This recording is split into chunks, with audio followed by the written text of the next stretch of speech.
Good morning, welcome back. In the previous lesson, we learned on King David, his failures, and even their achievements. This is topic 4 now. We are going to learn on David as an ancestor of Jesus. In this topic, we'll learn about David as ancestor of Jesus and the reasons why God rejected David's offer to build him a temple. Then the objectives.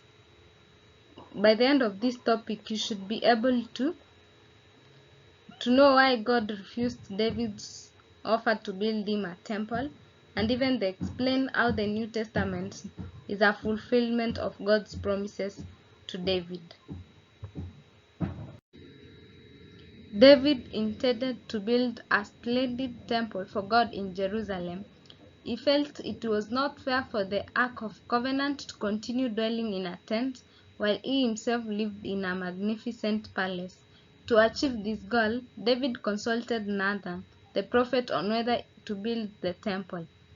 The prophet approved the idea, but that night, David received a revelation from God that stated that David was not to build a temple for God, but his son would build the temple of God. Then Prophet Nathan's message to David from God: his son, David's son, now will build the temple.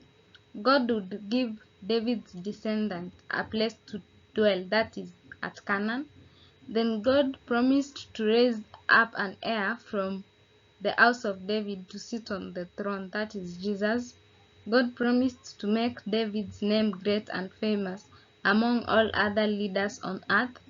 Then reasons why God rejected David's offer to build him a temple. David had been involved in a lot of wars with the Israelite enemies and thus shed a lot of blood. This means that David was impure. Then God was a God of the people and could not be confined to an house.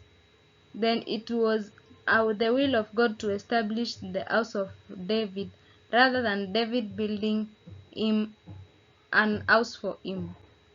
Then God had planned that David's son would build a house for him, a place to house the Ark of the Covenant. The promises that God made to David through Prophet Nathan. God promised to keep David and his descendants safe from all the enemies. God promised to give David's descendants a place to settle, that is, the land of Canaan. God promised to raise up an heir from the house of David to sit on the throne. God also promised to let David's son to be the one to build the temple for him. Then God's relationship with this king would be like a father and son relationship. God would establish an everlasting kingdom for King David and his descendants to rule forever. God promised to make David's name great or more famous among all other earthly leaders. Then God would protect David's descendants from oppression and make them live in peace. God would bury David with his ancestors. God would punish David's sons when he did wrong. God would always support David's heir. The Messiah would come from David's lineage, and also God would protect David from his enemies. Then ways in which David demonstrated his faith in God and promoted the worship of Yahweh. He accepted to be anointed by Prophet Samuel as the next king. He killed a bear and a lion beheaded as shepherd of his father's flock. He trusted God and killed Goliath using a stone and a sling. He consulted God in all his undertakings. He accepted God's promises and made to him through Prophet Nathan. He brought the Ark of Covenant to Jerusalem, making it a religious capital center. Then through the faith in God, he conquered all Israelites' enemies.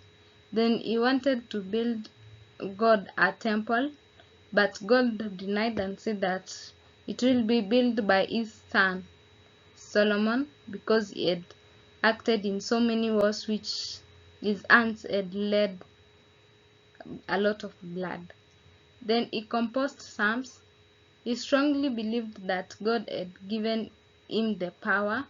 Then he advised his son Solomon to be confident and obey God's laws if he wanted to be a successful king in Israel.